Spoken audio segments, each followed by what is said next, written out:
Hi, it's Therese from Lost in Paper and I'm back for the alleyway stamps, and today I'm going to have some fun with this Swee-Tea set.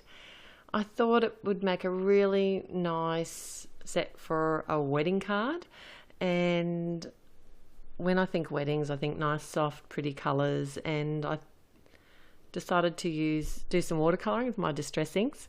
So I'm working on some watercolour cardstock and I'm going to white heat emboss this, so I'm stamping out with some Versamark ink. So you're really not going to see very much, I'm afraid, for the first few seconds, but you will start to see it once I add this powder and then heat emboss. You can just see there the images that I've stamped, and then once all that's heat embossed and it's cooled down, I'm going to start to add my colour. So I'm using my block as my palette and I'm adding my distress inks directly to this, and I've got Festive Berries, Spun Sugar, and the last colour I'm putting on here is Picked Raspberry. And now I've got some clean water off to the side, and I'm simply picking up water with my water brush and adding it directly to my cardstock, and then I can pick up my colour and paint that on. So all these colours, everything that I've used, will be listed over at my blog, and I'm just going to keep on colouring and I'll be right back.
Now I wanted to add some gold, and I don't have any gold paint. I didn't really want to use pencils, they don't really give the shimmer, although I could have added some Winkestella afterwards. But what I thought I might try is my Faber-Castell Texture Luxe, and this worked a treat. I literally just added a little bit to my block and then picked up my colour and painted it on.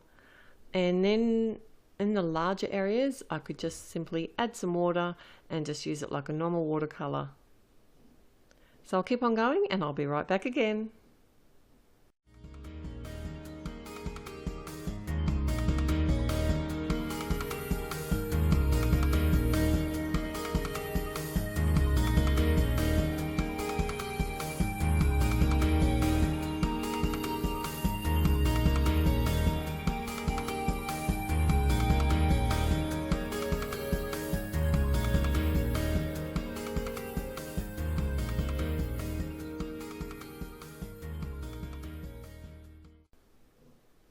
I have this most awesome acetate. It's from We Are Memory Keepers, and it's a gold sort of foiled acetate, and I'm marking with a permanent marker where I want to cut and fold.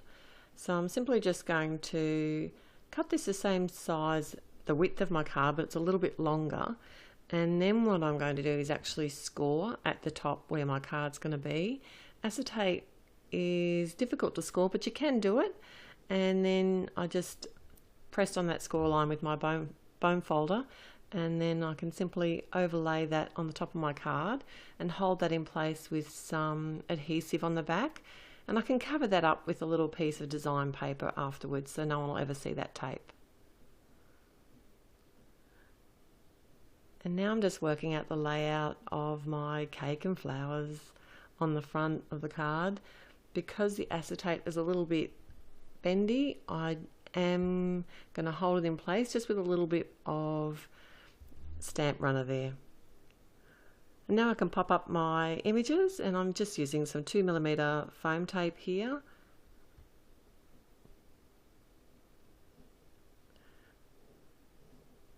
And then layering up my flowers, and I'm using a mix of 1 and 2mm foam tape just so that they don't overlap, or and they sit nice and flush on the front of the card. Now I already had this sentiment embossed from the Big Time set for another card that I actually didn't use it, so I thought this is a good opportunity to use it. It's with some Wow Rich Gold embossing powder, and I wanted to put that under the acetate. And that's my finished card for today. I hope you've had some fun. I'll be back again real soon. Till next time, happy paper crafting. Bye.